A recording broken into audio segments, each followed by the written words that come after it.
Everything has been said about Rome, but far from everything is understood. This empire gave the world laws, roads, a military machine, and architecture. But behind its facade, shadows remain, vanished cults, undeciphered prophecies, buildings that defy explanation. Hidden beneath the streets of ancient Rome were ritual chambers that even the emperor was forbidden to enter. Some temples were oriented to stars that are not visible from Earth. A hall has been discovered in the Colosseum that has neither an entrance nor any acoustic logic. And the legions that disappeared without a fight have become part of legends that official history prefers not to delve into. In this video, we'll explore 20 real-life mysteries of the Roman Empire that, even a millennium later, continue to baffle researchers and archaeologists. From temples without gods to machines ahead of their time, from texts that were forbidden to be read aloud to cults of which not a single image remains. We'll delve into a side of Rome that's not written about in school textbooks, one that's been deliberately left beyond our comprehension, and the deeper you look, the less it seems like it ever disappeared. With the villain books, texts that could not be read to the end. In the very heart of Rome, beneath the foundations of one of its most ancient hills, the Capitol, an object was kept for centuries that even those who ruled the world obeyed. These were the Sibylline books, a collection of prophecies that no one could read without the Senate's permission. No one, not even the emperor. They were feared, yet they were consulted at the most critical moments, during wars, epidemics, and disasters. No one knew exactly what they contained. But one thing was clear. Every line could change the decision of all of Rome. According to legend, the books were brought to King Tarquinius the Proud by an ancient Sibyl, a priestess from Camia, dressed in shadow and speaking in riddles. She offered to sell the king 9 scrolls. He refused, considering the price too high. Then she burned 3 and offered again. He refused again. She burned 3 more and offered the remaining 3 at the same price. Only then did Tarquinius realize that each scroll burned didn't devalue the remaining ones. It made them unique. He agreed. These 3 books formed the basis of an archive that Rome would fear more than any enemy. The Sibylline books were hidden in the Temple of Jupiter Capitolinus. Their contents were not published. Whenever a threat arose, a fire, a flood, an eclipse, a rebellion, the Senate appointed a special college of priests who opened the books and interpreted passages. Not everything, only what was permitted. These prophecies were perceived not as superstition, but as legally binding recommendations. They were used to order sacrifices, postpone holidays, and even cancel military campaigns. The mystery became a state mechanism. What exactly these texts contained is unknown, but fragments and indirect quotations have survived, repeated in late Roman literature. They often contain formulas constructed as a warning. When the 9th does not return, consider that the shadow has come forward. The seal will remain intact until time abandons the name. Do not open until the smoke turns golden. These phrases are impossible to interpret precisely, but they appeared in a variety of chronicles, letters, inscriptions, and sometimes even in private diaries. It was as if the language of books was seeping into everyday life, and someone was continuing to rewrite them, just like a miasma that can't be stopped but can be felt. In 83 BC, the Temple of Jupiter burned down. The fire destroyed not only statues and gold, but also books. It is believed that this was an accident. But one of the chroniclers, Lucius Cornelius Sisenna, writes of a fire that started not from outside, but from within the walls, where no one stored oil or torches. Too profound, too precise. After the fire, the Senate began collecting new texts, Sibylline prophecies from all over Italy. They were brought from Erythrae, Girgis, Phrygia, even Syria. They were collated, cleaned, rewritten. A new collection was created. Once again, it was forbidden to read without permission, but not for long. In 405 AD, Emperor Honorius and the Christian Senate decreed the destruction of the Sibylline books. The official reason given was their pagan nature. However, private letters preserved a different version. They claimed that some of the texts crossed the line and might contain prophecies that violated chronology. If this is true, then the text contained information that was perceived not as mysticism, but as a threat to the historical order. Question: if the books were destroyed, why did their language continue to exist? Why do individual phrases appear in Probus, Macrobius, and Pliny? Why do the chronicles of late Rome contain formulas that are not characteristic of Latin poetics, but coincide in structure with the prophetic speeches of the East? Some researchers suggest that the books were never completely destroyed. Some may have been hidden, perhaps transferred to the Library of Alexandria. There is a hypothesis that the underground storage areas beneath the Palatine were used not only as ritual spaces, but also as an archive to which one could return. And perhaps they did return. There are documents that mention secret readings during the times of Augustus and Trajan, not public, not sanctioned by the Senate. Perhaps the emperors, especially in moments of instability, turned to the texts directly, without intermediaries. They broke the rules. They searched the lines for something that didn't belong to the world of the gods, but rather to the structure of time. And perhaps they found it. The Sibylline books are more than just an ancient collection. They are a monument to civilization's fear of knowledge that can not only predict, but also change the structure of reality. That's why they were destroyed, not because they were pagan, but because they were dangerous. And if some of them still exist somewhere, perhaps there is someone who continues to read them, not for salvation, but to test the line between prophecy and the architecture of the future. Temple of Mithras, the god feared too late. During the Roman Empire, mysterious underground sanctuaries began to be built across Europe. They were small, windowless, carved underground or into rock, always with a single entrance and complex internal geometry. These temples were called Mithraeums, and they worshipped a god who was not in the official pantheon. His name was Mithra. Not a single Roman source explains where it came from. It wasn't mentioned in state sacrifices. It didn't feature in imperial festivals, but it was everywhere. According to archaeological evidence, by the 3rd century, Mithraism had spread to dozens of provinces, from Britain to Syria. His temples were found under pitchforks, amphitheaters, and barracks. But most importantly, women were not allowed inside, and no one except the initiated knew what exactly happened inside. In the center of each Mithraeum stood a scene, a bas-relief depicting Mithras slaying a bull. His robe fluttered, his gaze turned upward. Nearby were snakes, dogs, and a raven. The bull's blood fell to the ground, and from it life was born. But no one explained the meaning of this image. Not a single source of the time provides a decipherment. And yet, Mithraism became one of the most influential closed religions of the empire, competing with Christianity. Historians claim that the cult of Mithras originated in Persia, but the Persian Mithras, the god of light and covenant, is nothing like the Roman one. There, he was solar and public. Here, he was subterranean and secret. Between them, only a name. It's as if someone took a figure from a foreign mythology and imbued him with a completely different essence. One impossible to discuss.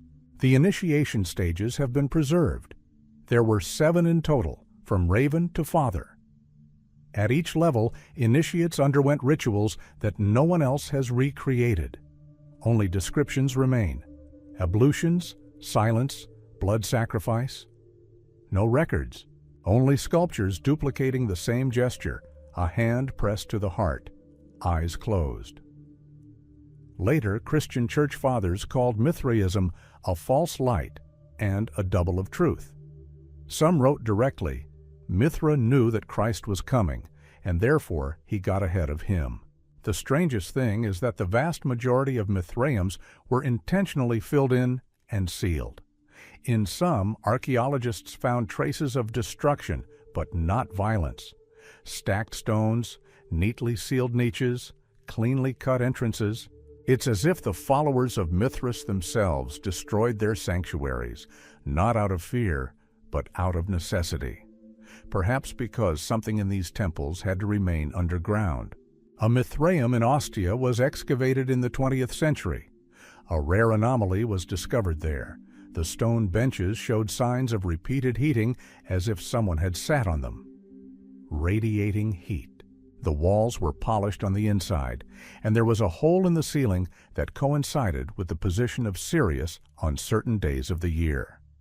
And the most inexplicable thing was that on the central slab, where the bas-relief should have been, there was nothing. The stone was smooth, and in its center was only the imprint of a human palm. Not carved. Imprinted into the structure of the material, as if it had formed at a moment when the stone had not yet cooled. But analysis showed the rock is ancient, millions of years old. The cult disappeared suddenly, within a few decades, too quickly to be a natural extinction. All that remained were empty Mithraeums and shadows of symbols that no one had deciphered. Some researchers are certain that Mithraism did not disappear. It disappeared, or fell silent, perhaps because what it brought no longer required people, or it found other bearers. And if someone ever decides to restore one of the rituals, starting with the simple sign of the bull, they might not be reviving a cult. They'll be returning a channel. And that's no longer a religion, it's a structure, and such things don't forgive mistakes. The legion that never returned. The 9th Legion of the Roman Empire, Legionam Hispana, was one of the most formidable and respected military formations of its time. It participated in the conquest of Gaul, the suppression of rebellions in Spain and Britain, and served under the command of Julius Caesar himself. His story is a journey of blood, iron, and discipline, and at the same time it is one of the darkest secrets, one that even the imperial chronicles remain silent about. The mystery first arises in Britain at the beginning of the 2nd century. The 9th Legion, based in the fortress of Eboracum, modern York, suddenly disappears from all records. Before that, there were regular mentions, salaries, supplies, a change of command, and then silence, a complete absence. No reports, no transfer orders, no trace of disbandment. It was as if the Legion had completely vanished. Later, in the 20th century, scholars proposed a theory. The 9th Legion was destroyed in Britain during a rebellion by local tribes. But there is no archaeological evidence or mass graves to support this theory. Not a single corpse, not a single shield bearing the insignia of the 9th was found. Even the coins that legionnaires always carried with them never surfaced in the excavations. More than one person disappeared. An entire structure vanished with standards, archives, warehouses, and the legionary emblem. Some historians claim that part of the legion may have been transferred to Germany. But then the question arises, why does his name not appear in any records of the Rhine legions? Why are there no mixed units? Rome didn't lose armies without a trace. Every penny, every weapon bearer was accounted for, and a disappearance of such magnitude, even if shameful, should have been documented. Instead, there's nothing but emptiness. The mystery of the 9th first came to light in the 19th century, when British scientists began to study the tablets found in Vindolanda. These tablets, correspondence between Roman officers on wooden tablets, abruptly end precisely at the mention of sending reinforcements to the 9th Legion. The final tablet ends with the phrase, "If the gates are still open by that time, send a standard, but not men." The phrase is strange. Gates? What gates? Why is a sign more important than people? And why, from this very moment, does not only the Legion itself disappear, but also all mention of it? Some researchers have put forward a more mystical version. Perhaps the Legion was sent not to suppress the uprising, but to perform a special task, to guard or capture an object that was not to be made public. Perhaps the Romans encountered something that couldn't be explained within the framework of the traditional world. An artifact, a temple, a cult, knowledge, and perhaps contact with it meant not death, but extinction. Not physical, but structural. There are suggestions that the legion participated in a ritual associated with a northern cult worshipped by the Celts on the border of Pictish lands. A rite in which the army's role is not that of protector, but of victim. There's no confirmation of this.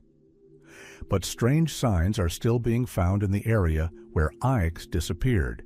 Rings made of black basalt, not typical for these lands, and columns standing at an angle to the horizon. Locals consider these to be sleeping clocks. Yet one detail is particularly disturbing. In the Lindisfarne Monastery manuscripts, written as early as the 7th century, there is a passage describing the arrival of a dark column dressed in gold but without faces. A monk writes that during these days the sun did not touch the earth, and time went backwards, and no one knew what day it had been the day before. A coincidence? Or a trace of memory remaining in the cultural fabric 500 years after its disappearance? Some are certain the 9th was not destroyed. He was taken out of time. Perhaps Rome itself initiated this as part of an experiment or a ritual. An empire obsessed with control could decide to take a step in which the army becomes not an instrument of power, but a link between realities, a kind of lock, a final seal. And if that's true, then the 9th Legion isn't a vanished army, but a structure still dormant somewhere on the edge of the world. And when the gates open again, perhaps they will be the first through. X-frames without gods. Throughout the territory of the former Roman Empire, archaeologists find temples. Many of them, some are destroyed, others are partially preserved, and still others have been converted into churches or secular buildings. But there's a special category of buildings that send shivers down your spine, not because of their architecture, but because of their silence. These are temples that have no images of gods, no inscriptions, no altars. Temples that literally have no purpose. They're called sacred voids, and there are dozens of them. The first thing that catches your eye is the geometry. These buildings are constructed with precision, perfectly symmetrical halls, exquisite acoustics, and in some places, zone fields, where the voice disappears even if you shout. The plans of these temples are usually oriented not toward the sun or the cardinal directions, but along unknown axes. Sometimes they point to a point where nothing happens. Sometimes they point to a plot of land that doesn't produce a magnetic reaction. And most importantly, they cannot be attributed to a specific cult. They are not dedicated to Jupiter, Venus, or Mars. They do not resemble Mithraic sanctuaries. They show no traces of sacrifices, and the canonical column shapes are absent. These structures seem to be architectural containers, but what they contained is unclear, or who. In one of these temples in Syracuse, archaeologists found a strange feature. The central hall, carved in limestone, had walls covered with tiny indentations. As it turned out later, they coincided with a resonance system. If a sound of a certain frequency was pronounced, these niches began to vibrate. No Roman text describes such an architectural application. But as a result of the experiment, it was possible to record a strange effect. The sound, once launched, continued to fluctuate for up to 15 minutes, without repetition, without amplifiers.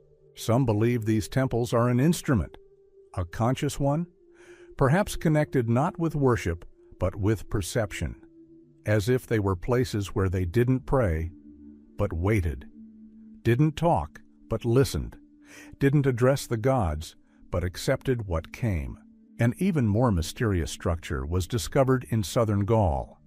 There, beneath a fortress dating back to the time of Augustus, a hall was found carved into the rock, with a perfectly circular chamber and 3 steps leading downwards.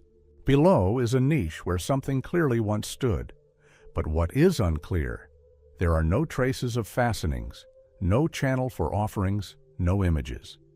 But on the floor is an engraved spiral that disappears under the stone.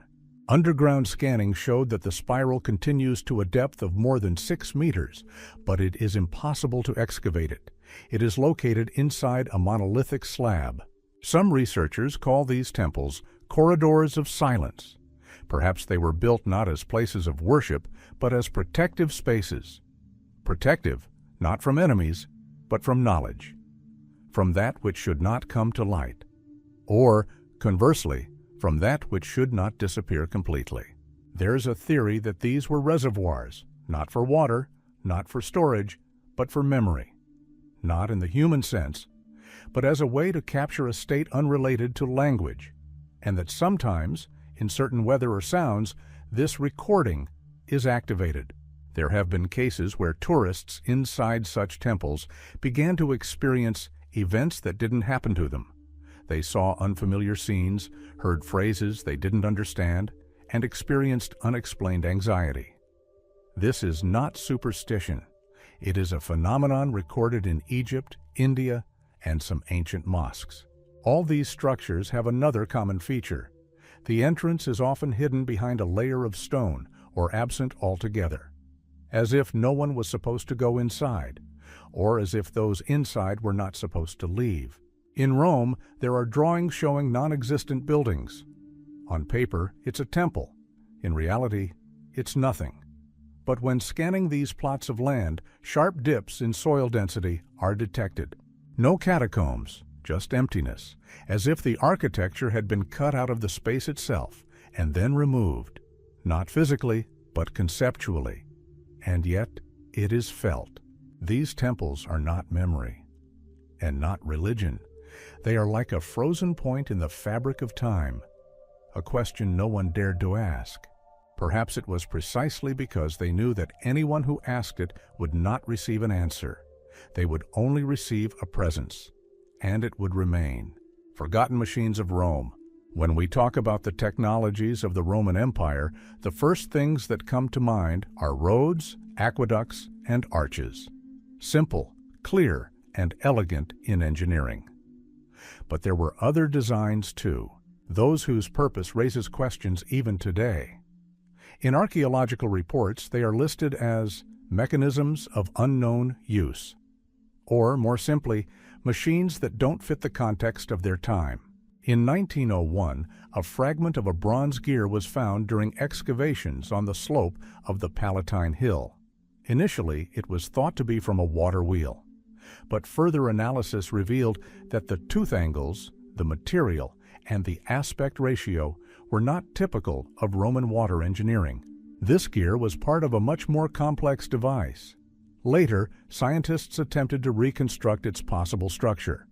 The result, a mechanism with a double revolution counter, a switching cycle, and a balancing element. What it counted is unknown, but it clearly wasn't pumping water. Some believe it was an astronomical device, not as complex as the Antikythera mechanism, but not primitive either. However, the date established from the sediments is confusing. The 1st century BC. Too early, too precise, and too local. No such parts have been found in this region before or since. Another case is a discovery in Ostia. There, among the ruins of a Roman warehouse, a system of canals was discovered that did not lead to the sea. Inside them were traces of lead partitions with neat holes resembling filters. Engineers who examined the structure concluded that the system functioned as a kind of distillation chamber, but not for water. No traces of organic matter were found. However, the temperature of the walls was higher than that of other surrounding objects. Even centuries later, it was as if the structure itself retained residual heat. And then one researcher suggested, what if this was a technical system for capturing odors, vapors, or sounds? We're used to the idea that everything in Rome served a practical purpose, but that's a modern assumption. We don't have a single complete blueprint. There are no factories, no instructions, no people who created these machines, only bits and pieces. And these pieces don't add up to useful utensils. They create an image of what looks more like sensors, reactors, surveillance cameras. not in the digital sense, but in the sense of perceiving the environment. Carved from a single piece of quartz was discovered in the dungeons of Naples. It shows no signs of fastenings. It is not fixed, but is perfectly centered in a niche. Light falling through a narrow opening in the ceiling is focused directly onto the center of this lens on certain days of the year. Not for display, for concentration. Underneath is a small reservoir, but there is nothing in it, just smooth glass, no ash, no dust, as if it cleans itself. Such objects are called non-functional artifacts. It's a convenient term to acknowledge that we don't understand their purpose. But when you put them together, a different picture emerges. A picture of systems that don't interact with people directly, but seem to register their presence. Not as a user, but as a trigger. There are no levers inside, no knobs. Everything either works on its own or not at all. The Romans believed that certain forms of matter had a will of their own. Chronicles describe stones that refuse to be laid down, columns that change color when soldiers approach, and statues that echoed sounds that were not there. These were considered part of the world, and perhaps these machines weren't for control, but for connection. It's hard to say between what and what. But one of the surviving inscriptions in Pompeii reads, "When the ring closes, the mechanism will hear again." Too poetic, perhaps, but why do such inscriptions appear only near architectural anomalies? Why are these mechanisms most often found not in temples or workshops, but in border zones, between the city and the void, between light and shadow? Some theories suggest that these objects could be part of a synchronized network, perhaps linked to astronomical cycles, or to sound vibrations, or to what would now be called energy grids. But then we must admit, Rome knew more than we think, and not everything it built was meant for us. Or maybe some of those machines still work. We've just forgotten how to look at them. Talking statues. Statues were ubiquitous in Roman culture. They filled squares, stood in temples, decorated forums, houses, and even baths. They were crafted with meticulous detail, striving not just to reflect appearance, but also to establish presence. They were not decoration, but bearers of power, memory, and sometimes strange functions. Because some of them, according to contemporaries, spoke. The figures to which this refers came to be called talking statues, Latin, statuae loquentes. There were several of these in Rome. The most famous was Pasquino, whose history as an object of street satire began in the Middle Ages. People left notes near it with caustic texts, as if the statue were speaking them on its own behalf. But archives contain references to much more ancient talking statues that disappeared long before Pasquino was born. Suetonius wrote about them, and then Apollonius of Tyana. In 96 BC, a statue was discovered on the Campus Martius that produced a sound similar to speech when certain names were spoken nearby. The response was not a clear voice, but a vibration transmitted to the body. This effect was noted not only by priests, but also by ordinary soldiers. The Roman historian Varro pointed out that on certain days, certain sculptures could be used to give a sign if one asked a question in one's mind. Neither auditory hallucinations nor hallucinations at all. It was described as a feeling of resolution, a sudden clarity of thought that occurred in the presence of the object.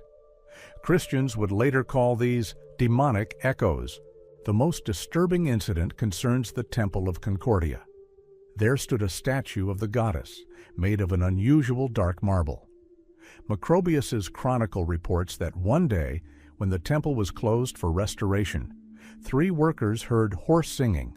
They didn't find the source, but the sound repeated the next morning at exactly the same hour. Then, while dismantling the pedestal, they discovered a cavity beneath the base containing an empty bronze vessel with a spiral pattern. Its purpose was not determined. When they attempted to move the vessel, it crumbled. Since then, the temple has become a place of avoidance. Today, archaeologists sometimes discover statues with internal cavities, which were complex for the bronze technology of the time. Some even have holes leading into the void. It is assumed that this was a resonant acoustic system, an ancient acoustic game, perhaps used to enhance the effect of presence. But in Roman sources, a phrase is found most often alongside the mention of such objects. Non responde voce, sed modo. They respond not with their voice, but with their manner.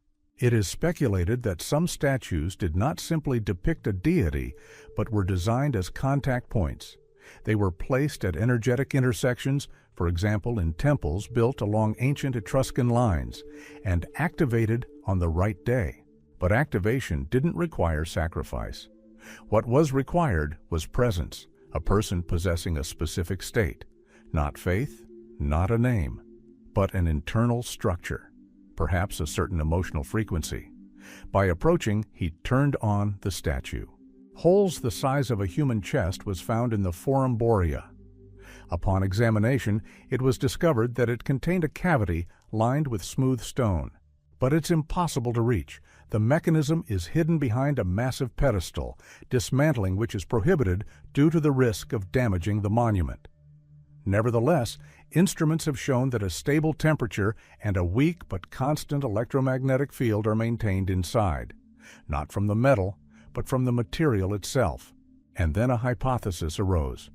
Perhaps these statues were not things, but interfaces, not idols, not forms, but points of contact with what Rome did not name, with what was simply called noumen, power, manifestation. This is not a god. This is an action. They didn't speak, but at the right moment they answered, to those who were ready to listen, and perhaps, in some places, they still answer. Distorted calendar. At first glance, the Roman calendar is a model of order. The months are named, the days are numbered, and the holidays are defined down to the last detail. But the more deeply one examines the structure of time in Rome, the clearer it becomes. This order is a mask, because the very principle of counting time in the empire was repeatedly distorted, deliberately, and each time for reasons that were either not explained or explained too late. The most famous case is the reform of Julius Caesar. In 46 BC, he introduced the Julian calendar to bring the chaotic Roman lunar calendar into alignment with the sun. But for this alignment to work, the year had to be 445 days long. It was called the last year of confusion. And this name is no joke, because after it, something strange began to happen. Certain dates began to repeat, not literally, but in the sense that the same events began to happen on the same dates in different years, as if they were looping. Died on the same day as his father, although we didn't notice. Or, I swore an oath on a secular holiday, but it turned out that today is a day of mourning. Later, Augustus made another change. He renamed the month Sextilis to Augustus and added a day to it so that it would not be shorter than the month of Caesar, Julius. But this caused a shift in the festivals, and in some places the days of the gods ended up in inappropriate positions. In the Roman calendar, the days weren't simply listed in order. Each day belonged to a particular god. If a deity found itself on the wrong day, what the priests called confusio occurred, a temporary confusion when the world failed to recognize itself. There are records of cases where people disappeared between days. In the morning, there was one holiday. In the evening, another. Guard changes occurred twice. Babies were born on a day that was absent the following year. Later, this phenomenon was explained by counting errors. But some scribes thought otherwise. One of them, who lived during the time of Tiberius, wrote, "A day is not something that follows another day. It is an eye that opens by agreement. And if the agreement is broken, it sees everything at once." Calendar itself comes from calendi, the day when debt books began counting anew. The calendar was associated not only with time, but also with duty, order, and obligation. What if, at some point, Rome realized that the very way of measuring time had become an element of power and ritual. There is evidence that in some temples, priests maintained alternative calendars that did not correspond to the official one.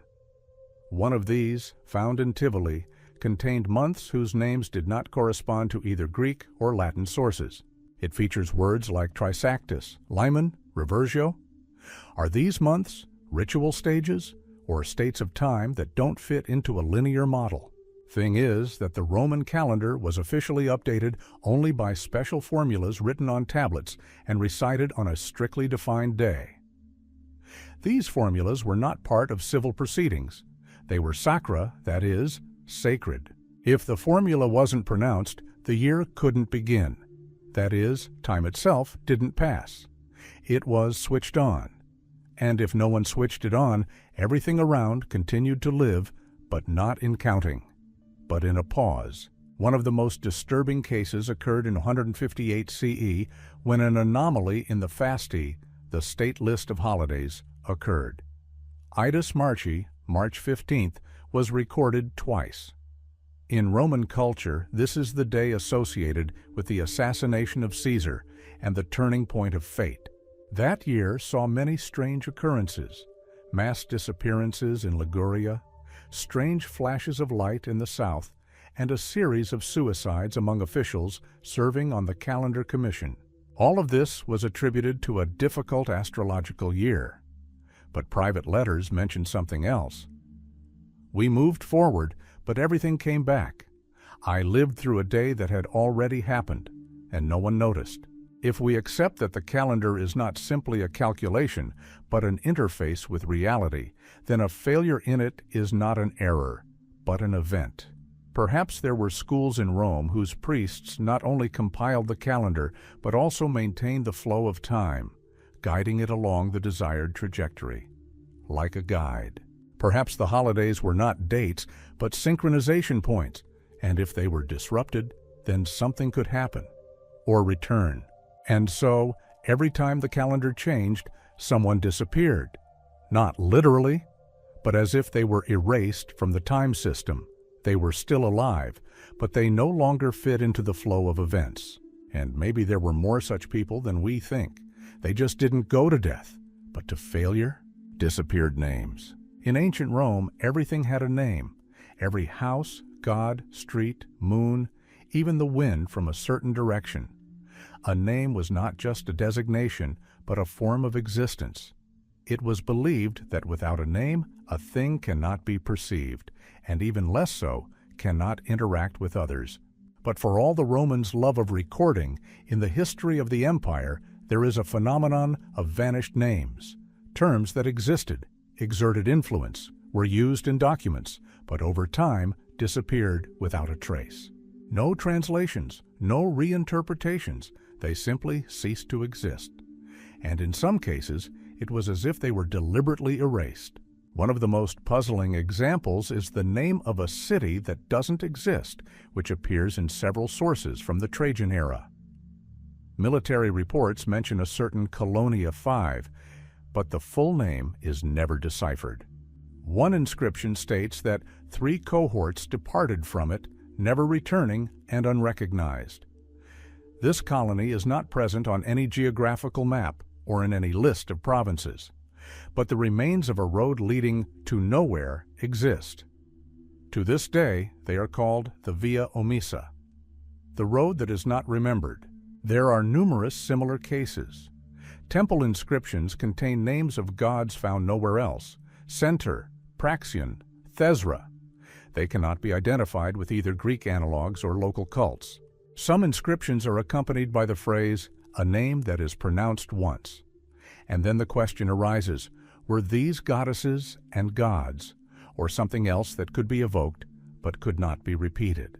In the library of the Emperor Tiberius, according to Tacitus, there were tablets containing revoked names, those who were condemned to damnatio memoriae, that is, the curse of memory. But some of these tablets, found fragmentarily, record the names not of people, but of objects, buildings, altars, even seasons. For example, a year Noxialis is mentioned, which is not found in any list. It is said of it, "In it light did not come, and no one remembered the birth." There's a hypothesis that names in Rome may have served as closed channels. If a name is repeated too often, it drains power. If too rarely, it becomes unstable. Therefore, some gods had two names, one public, the other arcane, known only to the priests. The most famous is with Jupiter. In later lexicon, its second name appears, stator, meaning restraint. Some believe this is not an epithet, but an alternative entity. Almost nothing is known about it, except for the phrase, "Stator does not come, he remains." But there were also names that were not translated, declined, or spoken aloud. They were written as sequences of symbols, sometimes in mirror images, sometimes as geometric shapes. One of the most famous artifacts of this kind is the Aricia stone, carved with 27 symbols that do not belong to any alphabet. The stone was located in a temple of unknown purpose. When an attempt was made to move it in the 19th century, the cart cracked, then the floor cracked, and then the stone disappeared. There are no traces left, only an engraving with a drawing, and on it is the last line, written under the drawing in the owner's hand. The name has returned to itself. The phenomenon of vanished names is particularly evident in Roman colonies. In some of them, there is no mention of temples, but strange round, doorless structures are found, with a grid of letters interspersed with signs on the walls. Researchers call them sound memory spaces, places where names may have been spoken that were not recorded in writing, but activated by repetition, as if the name were not a given, but an event, and if it was spoken, it could no longer be separated from the speaker. In Stoic philosophy, popular in late Rome, there was an idea: a true name can only be used once. Because everything else isn't knowledge, it's repetition. This idea seemed abstract until it was discovered that some Roman rites actually included the act of pronouncing a name, which was immediately crossed out. This wasn't a curse, it was a seal. Today, attempts are being made to reconstruct such names from their context. But perhaps the point is precisely that they cannot be reconstructed, because they haven't disappeared. They have retreated to a realm where the name no longer calls. It observes. Walking walls. In 1985, while carrying out construction work in the basement of an old building on the site of ancient Ostia Antica, workers discovered a fragment of a wall that did not match the style and material of the rest of the structure. A marble block, inlaid with an unknown green rock, was perfectly embedded in the brickwork, but underneath it was a void. When archaeologists excavated the site, they found a room not marked on any plans. Inside, the walls were smooth and unadorned, but one of them, as a later examination would show, was not attached to the foundation. It was separate. Such finds have become increasingly common. Walls moved, displaced, inserted where they shouldn't be. And each time, in places where historical upheavals occurred, changes of power, epidemics, expulsions. A hypothesis arose. These walls were not architectural but ritual elements, created not to separate space but to shift perception. In Rome, there was a term, paris vivus, living wall. It was used by priests to describe parts of temples that could not be moved, decorated, or described. They were not to be touched. They knew where to stand. The Chronicles said, "This is not a metaphor." Perhaps certain sections of the architecture were perceived not as stone, but as active elements interacting with the sacred field. The Romans believed that a place is not a point on a map, but a relationship. And if you change it, not by moving it, but by removing and reinserting it, you can change what happens there. Such rituals are described in priestly treatises, but only partially. One of them, found in Phaesina, speaks of a shift in the angle within the axis, after which silence will begin, and then the walls will disappear. In practice, this could mean an attempt to physically edit the space, as if the building were not an object, but a carrier of state. The most mysterious walls are found in suburban villas, often in bedrooms or basements. They are distinguished by their acoustics. Sound escapes there as if absorbed. Scanning reveals that such walls have a heterogeneous internal structure. In one case, the interior was found to consist of alternating layers of brick and an unknown powder, possibly of volcanic origin. But most importantly, GPS doesn't work in these areas, and magnetic compasses are distorted. Even in the 21st century, devices record a temporary discharge. One 2nd century Roman philosopher, Cornelius Frontus, wrote, "A wall that knows its role is silent, but if it is placed where it doesn't belong, it will begin to speak through the silence." What did he mean? Perhaps he was referring to the ancient tradition of movable architectural elements, which could be used in rituals as a kind of seal, not doorways, not secret passages, but semantic barriers marking the beginning of another zone. In late Roman magic, the concept of limes mutatis, the shifted boundary, is well known. This is a boundary that no longer defines a physical division, but rather separates states of reality. Modern theorists have suggested that such walls were used in the ritual of iter reversum, the return journey. It was believed that if a person passed through a certain sequence of rooms, the space would begin to recognize them. But if there's a special wall in the way, a walking one, it can stop this process. Not like a lock, but like forgetting. After it, memory is erased. Some attribute this to the experience of soldiers who, returning from certain regions, couldn't remember the route back, even though they'd walked it many times. One of these memory walls was unearthed during excavations in Salerno. An attempt to transport it resulted in a collapse. Inside is a niche filled with copper tablets engraved with symbols, none of which were identified. They weren't letters, they were variations on forms, circles, crosses, loops. Art historians later recognized this as an architectural language created not for speech, but for impact. What if such walls were part of a system where architecture is not just a physical environment, but a mechanism for knowledge retention, interdiction, and transformation? And if they walked, perhaps not physically, but in the sense of withdrawing from the world when they were no longer needed, or when they became too dangerous to remain in place. Underground cities of Rome. Rome's underground architecture is often discussed: catacombs, aqueducts, drainage tunnels. All of this has been recorded, measured, and classified. But sometimes these systems contain sections that no one created, but which clearly exist. Block tunnels leading to nowhere, chambers that serve no architectural function, rooms that show no signs of life, but still retain the echo of a presence. This was first discussed in the 16th century when the architect Antonio da Sangallo described the strange dungeons beneath the Aventine. He wrote of corridors extending deep underground without branches or ventilation. In one of them, he heard an echo that wasn't there. The stone seemed to hum, as if another sound were embedded within it, trapped in the void. This complex was later closed and never mentioned again. Modern archaeologists acknowledge that some of Rome's underground systems remain unexplored. Some ancient maps show areas designated as sub terra incerta, undefined underground. They are not connected to a water supply or sewer system, but they exist. The so-called zero rooms are particularly strange.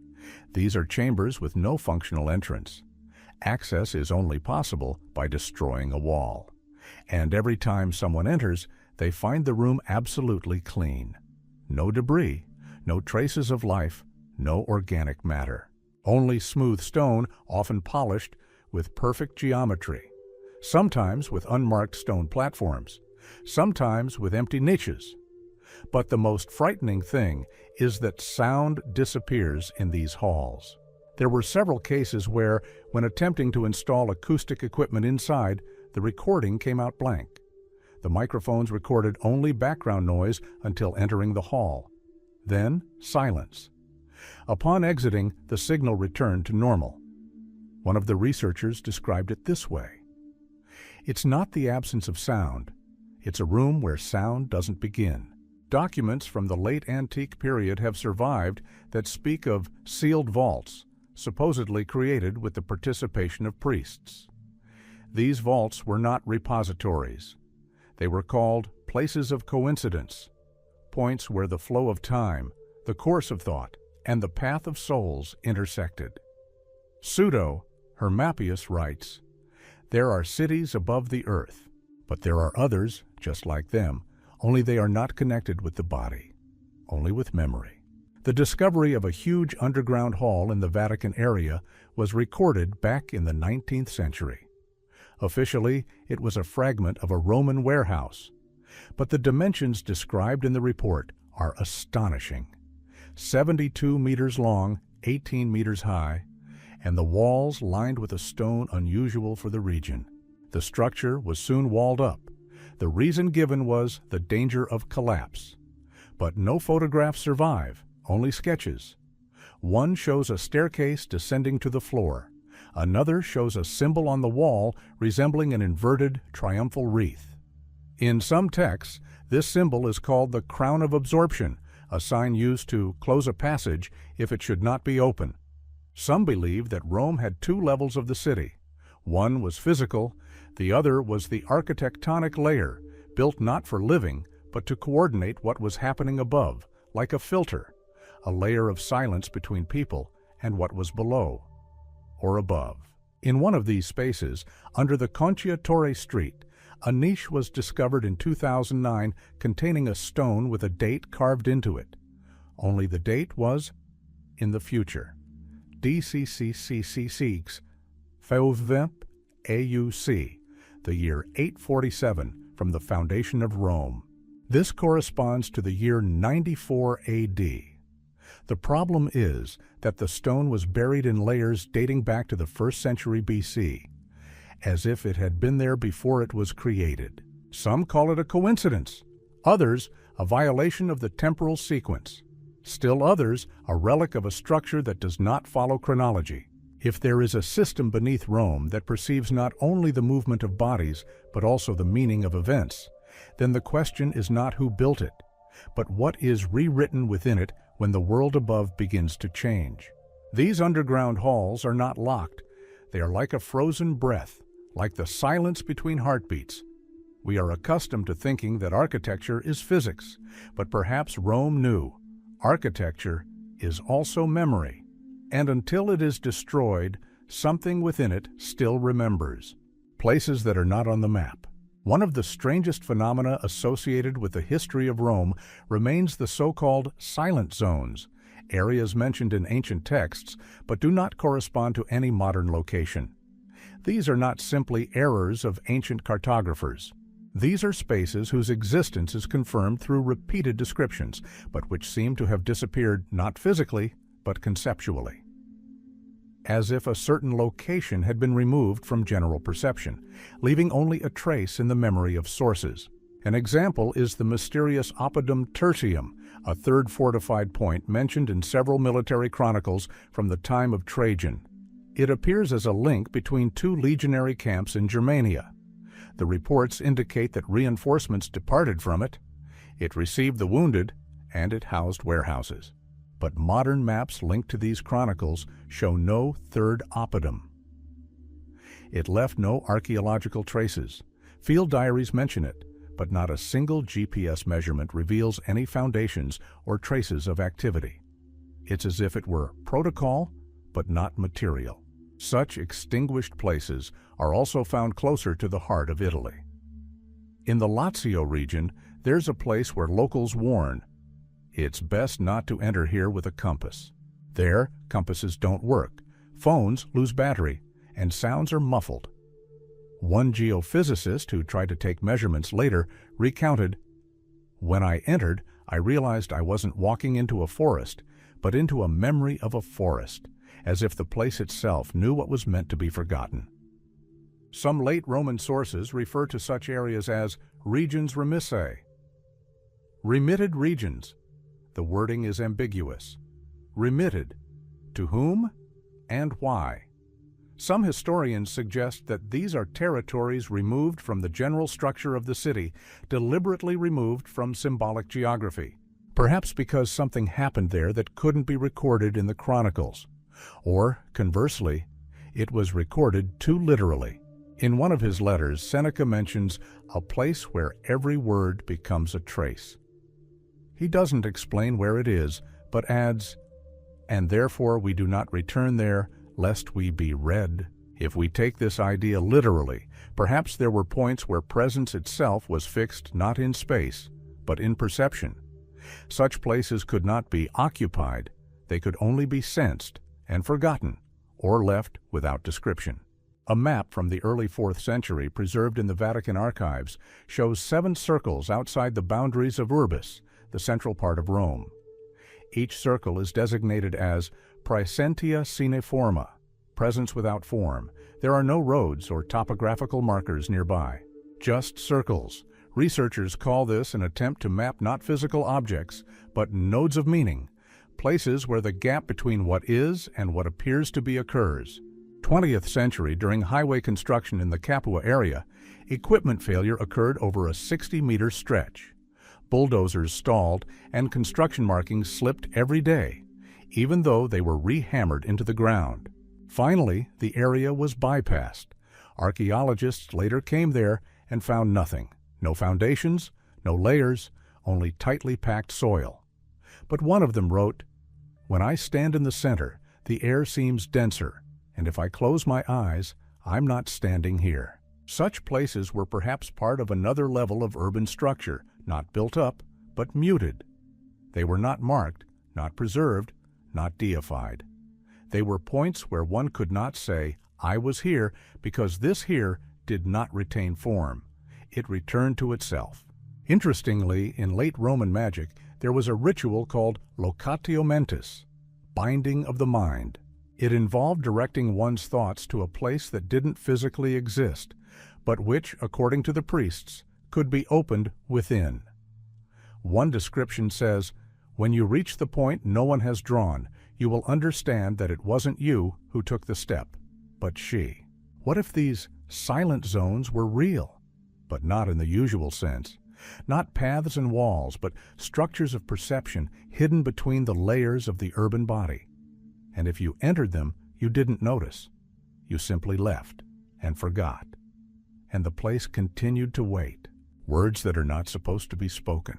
In Roman culture, words had power, not in a metaphorical sense, but in a literal sense. A word is an action.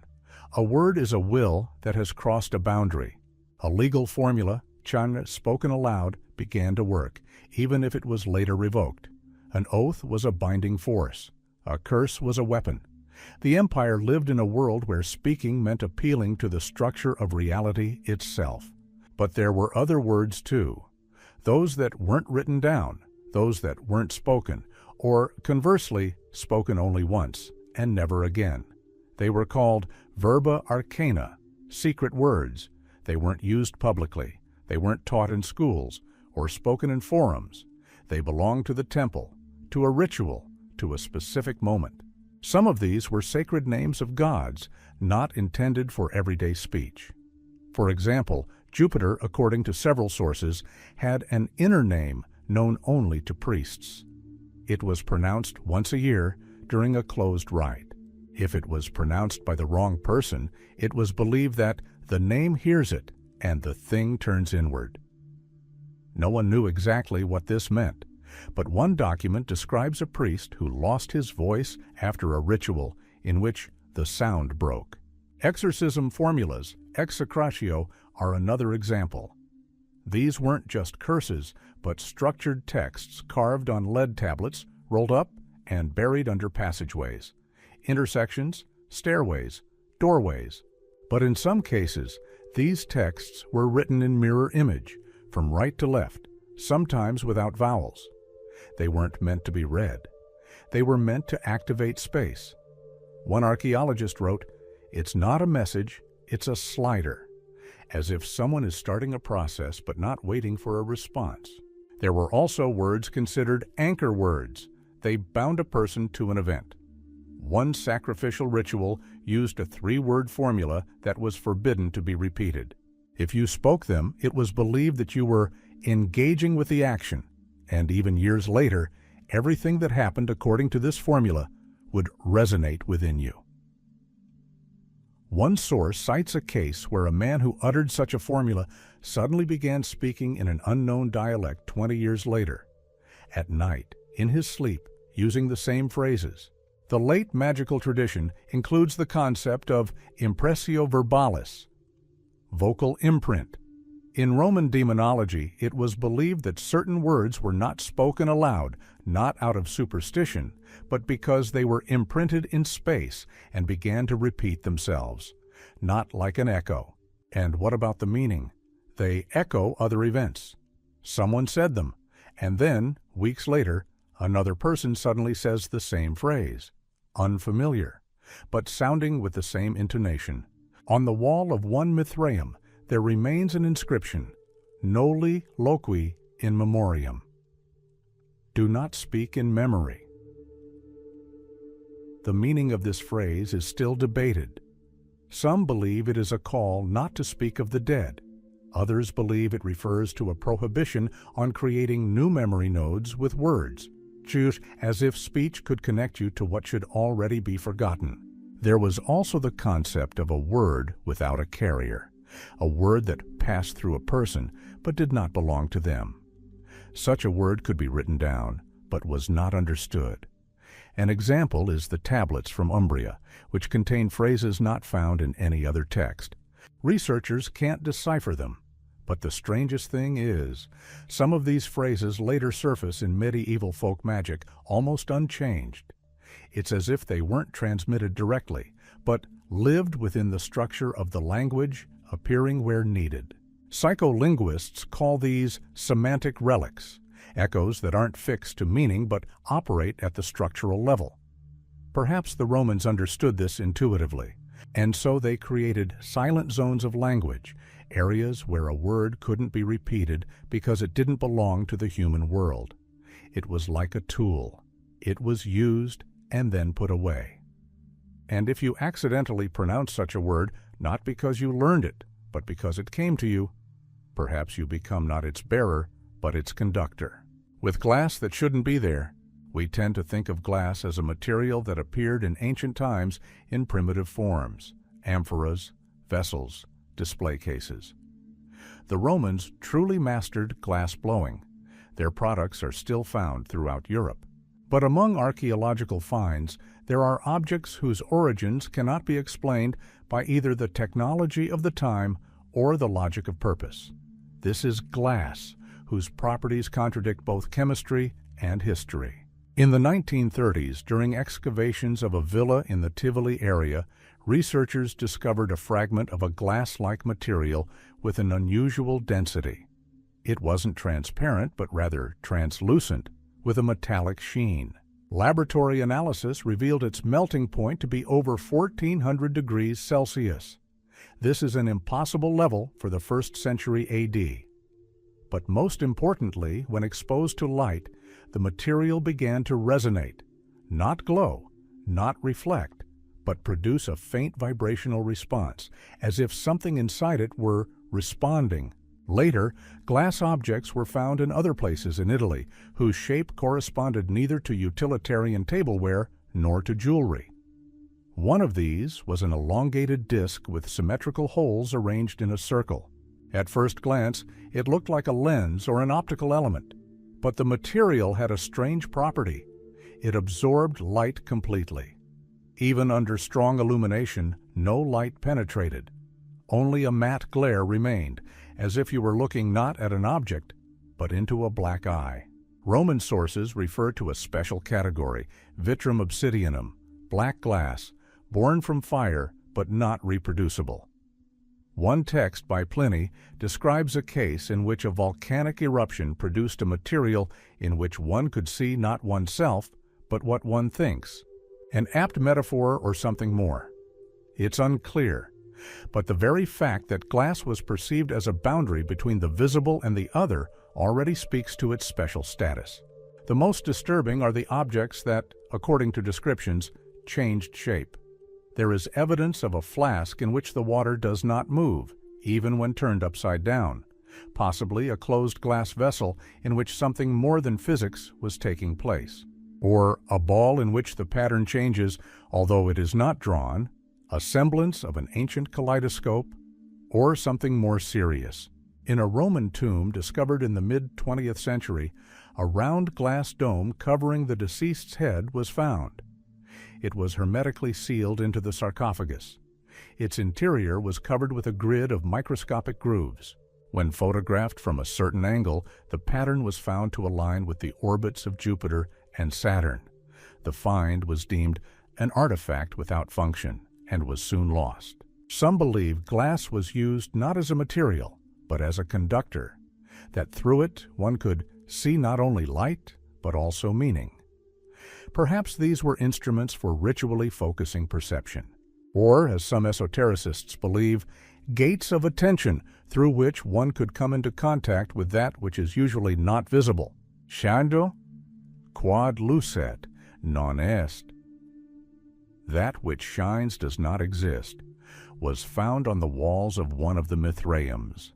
Some interpret this as a paradoxical statement about the illusory nature of the visible, but perhaps it refers to the properties of the material. Perhaps the ancient Romans were looking not for an image in glass, but for something that replaces it, an echo of another view.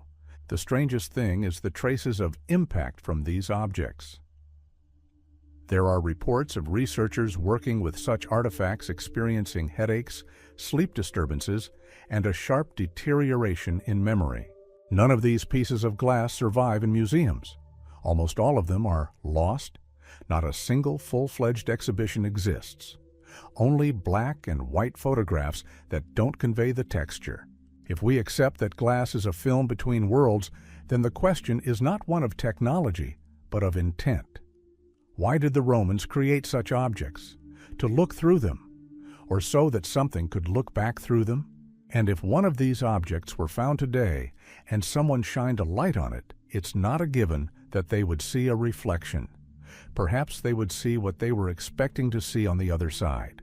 Mirrors of Rome, as common in antiquity as in later eras. The Romans used polished bronze, silver, and sometimes obsidian. They reflected dimly, often cloudily, but they carried more than just an image. In Rome, a mirror wasn't just a household item, it was a tool of demarcation, an object that didn't just return a gaze, but transformed it.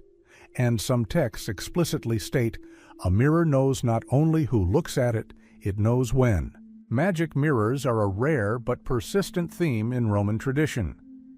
Pliny the Elder mentions a speculum consecrantum, a consecrated mirror into which one could not look for more than 1 minute. It was supposedly used in augury rites to read celestial signs indoors. It looked like an ordinary silver disc. But according to legend, its reflection was delayed, as if the image weren't copied, but delivered from somewhere else. And if you held your gaze, you could see not what's in front of you, but what has already happened, or will happen.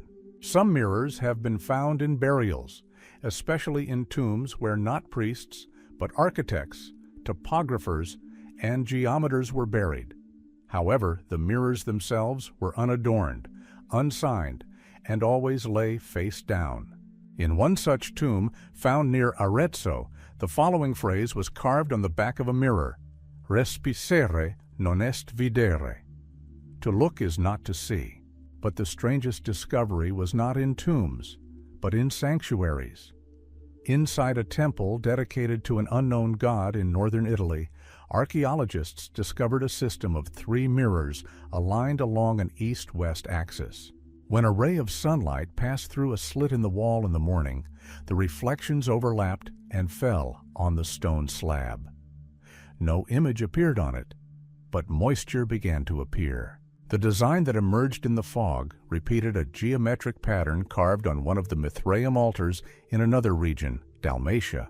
It's difficult to talk about coincidence, but there is reason to believe that mirrors were used as connecting structures between distant temples.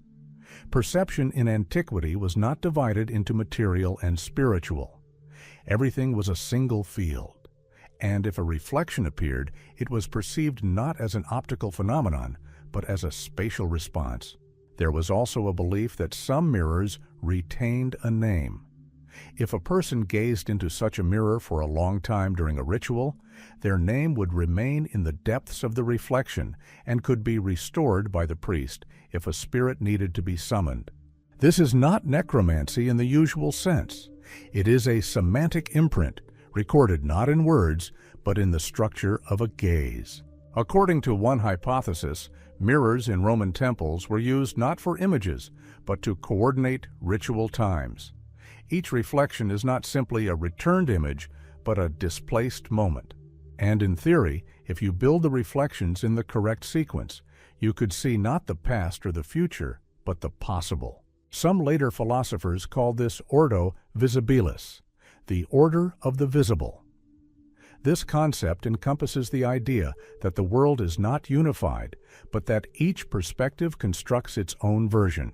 Mirrors, especially in ritual constructions, could be an instrument for bringing together gazes, in which an event occurred only when it was reflected twice, from the outside and from the inside.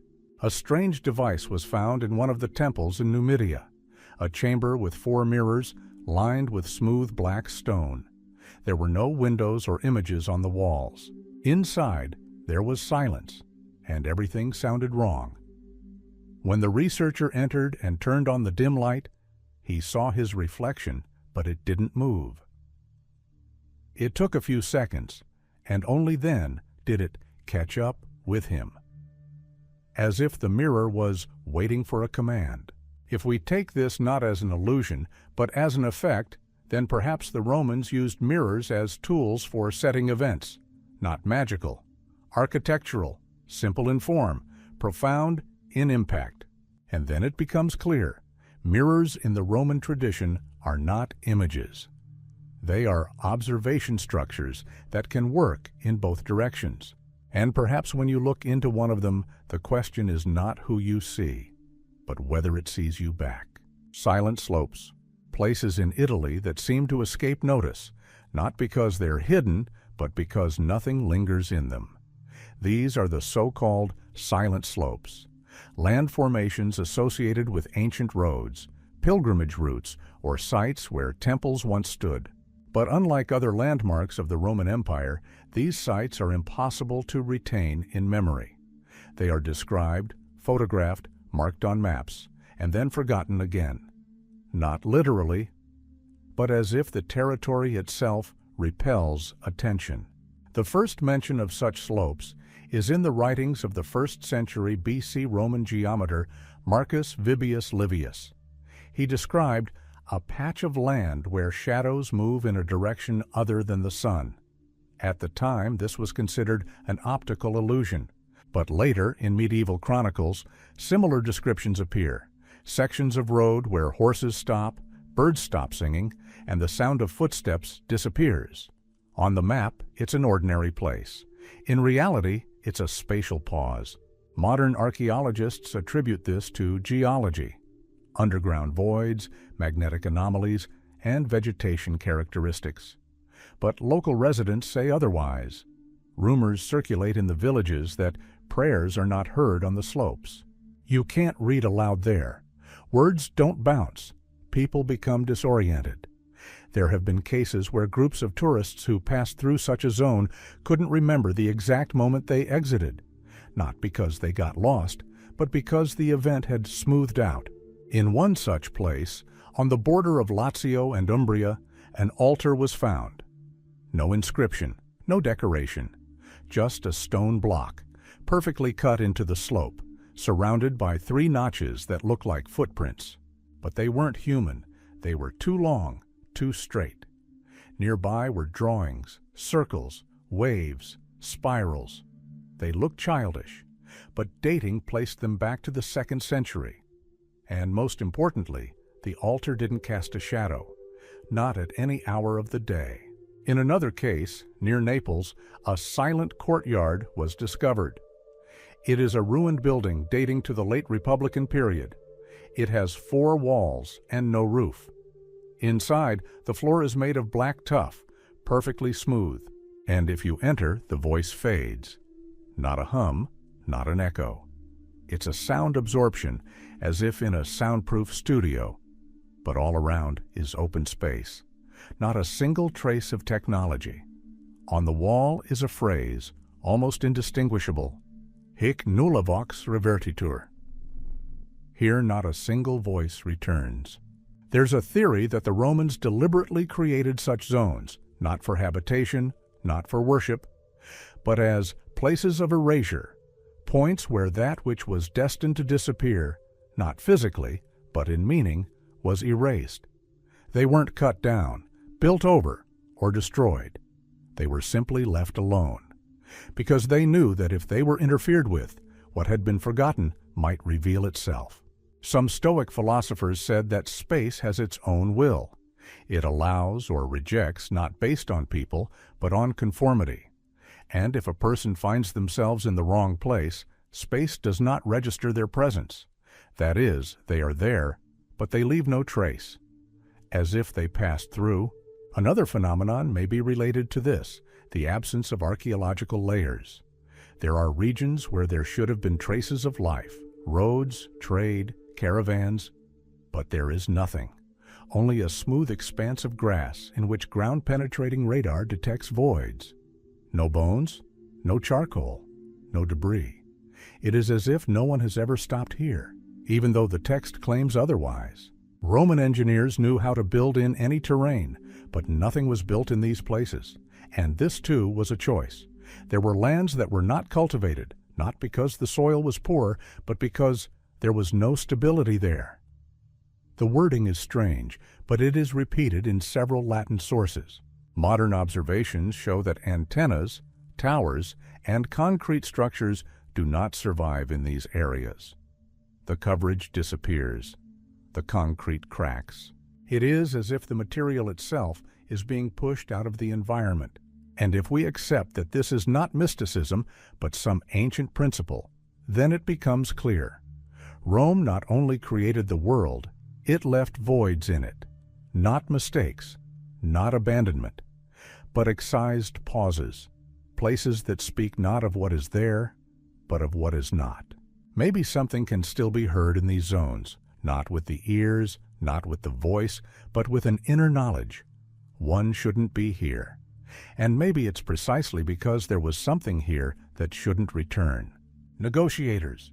The Roman Empire, as we know, was fought not only in wars, but also in negotiations. Diplomacy, bribery, secret agreements. All of this existed long before the emergence of medieval political culture. But beyond the familiar functions of ambassadors and governors, the Roman system mentions a special category of people. They were called interloqui, literally, those who negotiate. But what they did had nothing to do with diplomacy in the usual sense. Only a few references survive. They are fragmentary, but repeated with eerie precision. One source describes the interloqui as those who can speak to walls. Another as mediators between the center and what is beyond the roads. A third reports, when there is no more formula and words are not accepted, he comes and does not speak for himself, but speaks with others who are nearby. Who are these others? Where are these walls? What is this off-road? There are no answers. But it is known that interloqui acted in situations that the Romans called perturbatio rerum. The breakdown of things. These could be epidemics, uprisings, natural anomalies. But in some cases, there were the disappearance of settlements, mass ritual deviations, and nights on which morning did not come. At such moments, they didn't call on soldiers or priests or engineers. They called on him, one or two, people who didn't do anything with their hands, but after them, everything took shape again. Sometimes the interloqui were called silentari, bearers of silence. One ritual, described in a 4th century treatise, requires such a person to walk along the perimeter of the afflicted area without uttering a word, looking only forward and returning exactly the same way. Not a step to the side, not a glance back. It was believed that he was collecting the glitch, as if a disruption in the structure of the world could be closed back through human attention. Were these priests? No. Ordinary priests acted within the framework of temple ritual. But the interloqui came to places where the temple was idle, where words no longer resonated, where sacrifices were not accepted, where the air remained still even in the wind. The description of the fire on Capitol Hill mentions a figure who came without a name, but in clothes they did not recognize. He did not interfere with the firefighting efforts. He stood and watched. And the next day, the fire died down without explanation. The Chronicle says, and then they realized, not all fires can be extinguished with water. Later, in the Christian era, these figures became associated with danger. Some monastic records refer to them as walking between times, and monks tried to ignore them. It was believed that if you entered into a conversation with such a person, you would begin to hear phrases that did not belong to you, and one day you would say something that you did not decide to say. Physically, interloqui are described as ordinary men, often dressed in dark clothing and walking quietly. But one element always recurred. They never had a permanent home. After completing their task, they disappeared. In some accounts, he disappeared around the corner. In others, he was known by his presence, but not by his face. An interesting case comes from Britain, where, during excavations of an old Roman fort, a parchment, almost intact, was found.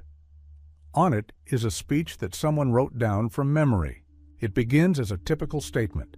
"You called me when the wall stopped listening." And then, incomprehensible phrases. "The third line is shaking, the left wheel is bleeding, put it back, but not under yourself." Nobody knows what it means. But the last line at the bottom is written in a different handwriting. "He is gone, and now we see the house." A theory that interloquis didn't solve problems. They restored symmetry, sometimes at the cost of knowledge, sometimes at the cost of time. If everything that happens is structured, then a breakdown in it can be negotiated rather than fixed. Not in the sense of words, in the sense of rhythm. And these people were like resonators. Becoming part of the distorted, they took on the tension and carried it away. Some researchers believe that followers of the interloqui may have survived into the late Middle Ages, disappearing into the figures of mute advisors, passing sages, those who were simply there. They left no trace, only the tranquility of their presence. And if somewhere in a modern city you feel that the situation has smoothed out for no reason, and you remember a face that you don't remember, perhaps he was nearby. From the wall with rewritten inscriptions. Rome was a civilization of inscriptions. Stone tablets, marble fragments, bronze plaques. Everything was recorded. The names of emperors, laws, the sizes of offerings to the gods, the list of consuls. But among these official inscriptions, others are sometimes found. They don't reflect events, but seem to insert new ones. These are called inverse inscriptions, texts that appeared on an already known wall later without altering the carving marks, but changing the content. It's as if someone didn't just carve the stone, but rewrote the meaning. The first documented mention is of a column in the Forum Boviari Square. In the 17th century, scholars recorded a Latin inscription on it beginning with the words Pro Gloria Aeterna. 100 years later, upon re-examination, the inscription began with Pro Memoria Arcana. The stone has not been changed. The letters are the same, but the wording is different. Later, early engravings were discovered, clearly showing the old text. Modern photographs show something different. No restorer has officially worked on the object, but the wall itself seems to have been renewed. In the crypts in northern Rome, there's a fragment of a fresco that reads, Hic scriptura non manet. The inscription here is not preserved. For a long time, it was thought to be an artistic metaphor. Until 1998, a researcher noticed that the phrase on the wall had disappeared. Then it returned, but with a different arrangement of letters. One gets the feeling that in some places the text is not engraved, but inscribed into the structure of reality. And its reading depends on more than just the eyes.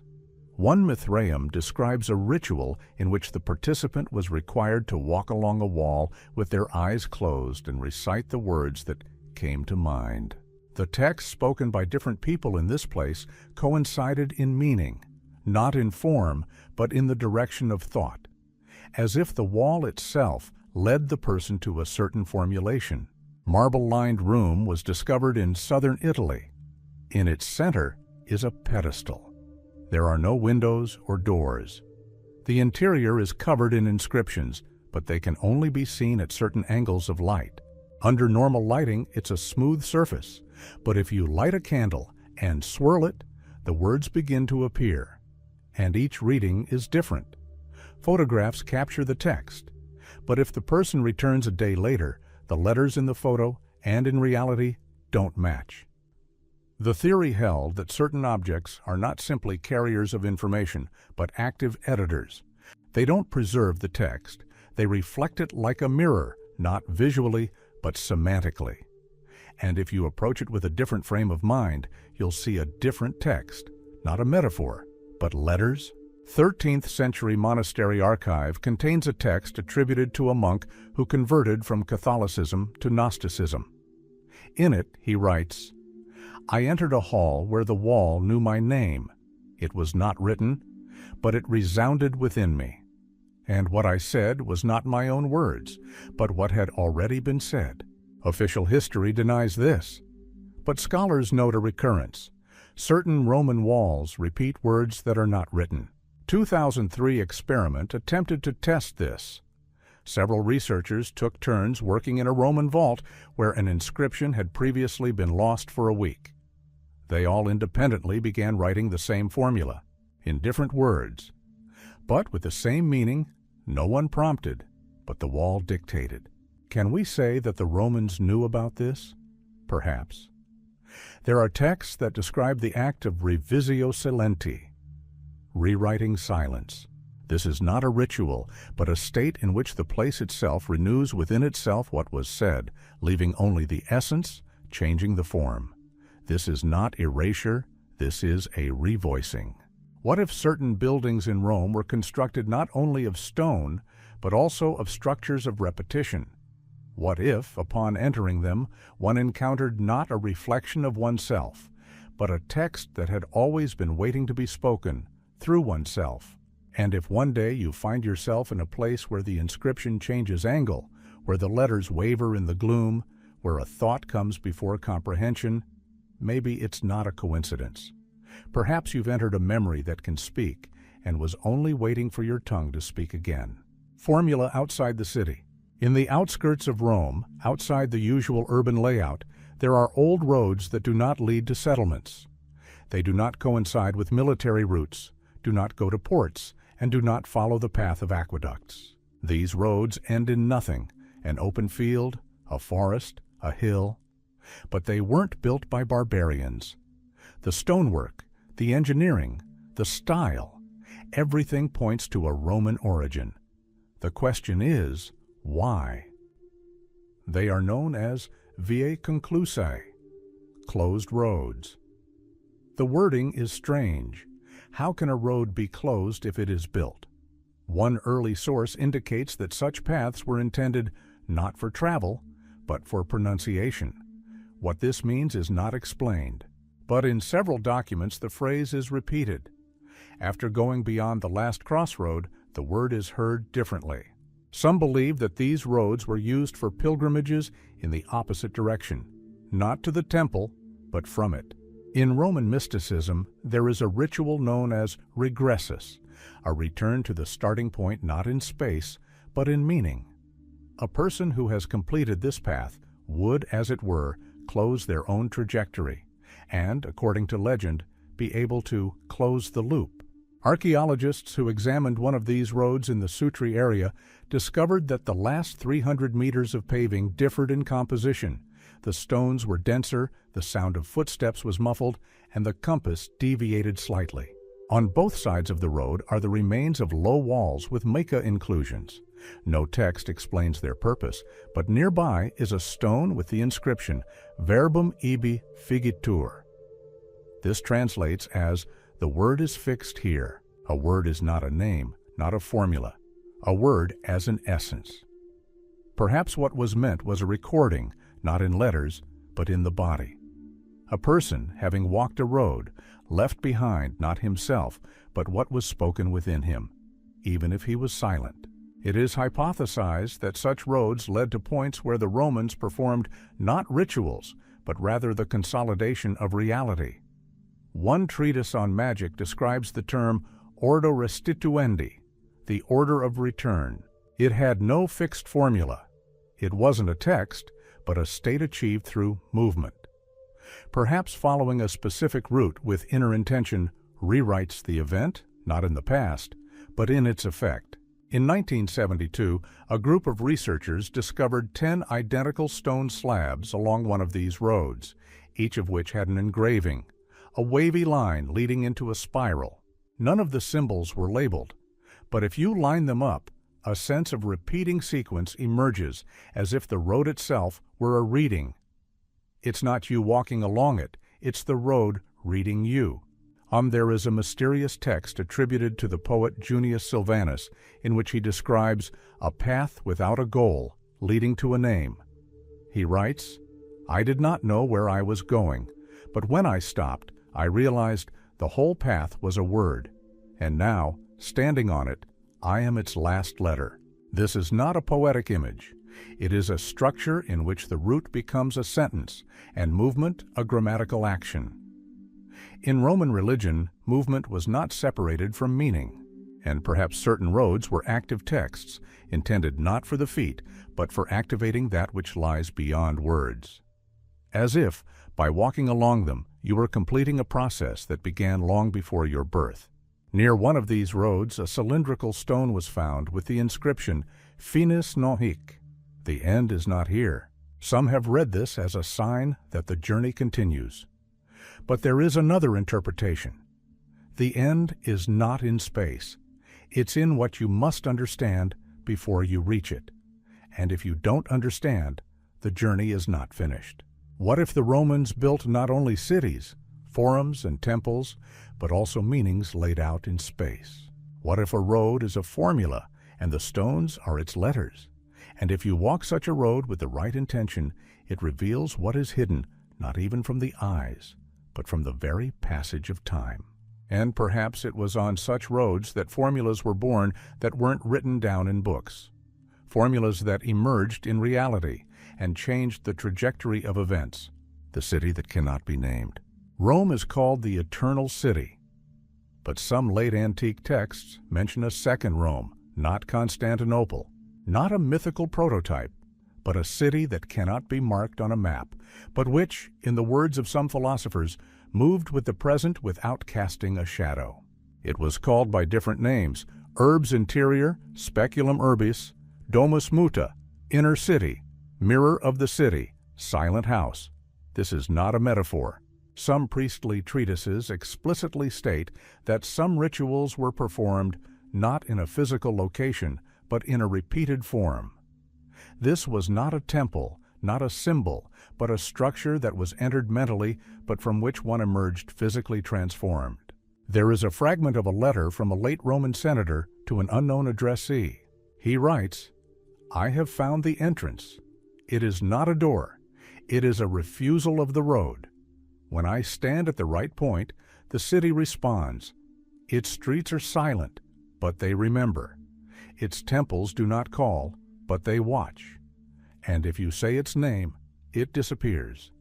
That is why we do not say it. We simply return." What is this place? Did it literally exist? Or did the Romans realize that some forms don't require matter to function? That a city isn't just walls, but a mental order that can be tuned so that only the right things happen within it. And then the Rome we know isn't the only Rome. That's the outer layer. And underneath is a city built of gestures, names, roots, words that can't be repeated. And when the temple was destroyed, it didn't disappear. He switched. The entrance to it was no longer under the arch, but in a pause, in silence, in a mirror in which you can't see, but you feel that you are seen. If you collect all the oddities found over the centuries, non-working doors, statues without faces, walls without meaning, endless roads, texts without letters, you will see not fragments of an empire, but the framework of another city built into the first. It is never mentioned out loud, but it is repeated in every ritual, in every formula, in every stone that is not explained. It was not invented. It was admitted, and perhaps everything we thought was left behind isn't ruins. It's traces of a passing, because that city didn't fall. It detached itself. It crossed into another dimension, not up, not down, but sideways, to where everything continues, but without us. In Roman philosophy, there was a term, relicta orbis, the fallen world. This isn't hell, not nothingness. It's something that's no longer fixed by the structure of reality, but still exists as a possibility. Perhaps Rome left just such a mark, and that is why it is eternal. Not because it has not been destroyed, but because everything we find tells us that it is not yet finished. We're used to thinking of Rome as a closed chapter in history. The chronology, the architecture, the emperors, the fall, everything is clear, everything is documented. But the deeper we look, the more attentively we listen to the silence between the columns, the more clearly something else becomes clear. Something remains unfinished. We saw roads that lead nowhere, but seem to await steps, temples built without gods, walls that speak only in the absence of speech, glass that reflects not appearance but intention, texts that change when looked at, and names that disappear not from time, but from the attempt to pronounce them.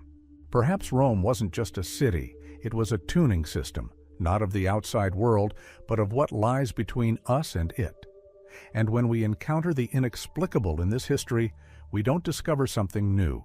We merely stumble upon something that hasn't yet been completely erased. Empires collapse, cities fade away, books burn, but structures remain. They cannot be destroyed because they are not made of stone. They are in roots, in gestures, in lines that repeat through the centuries.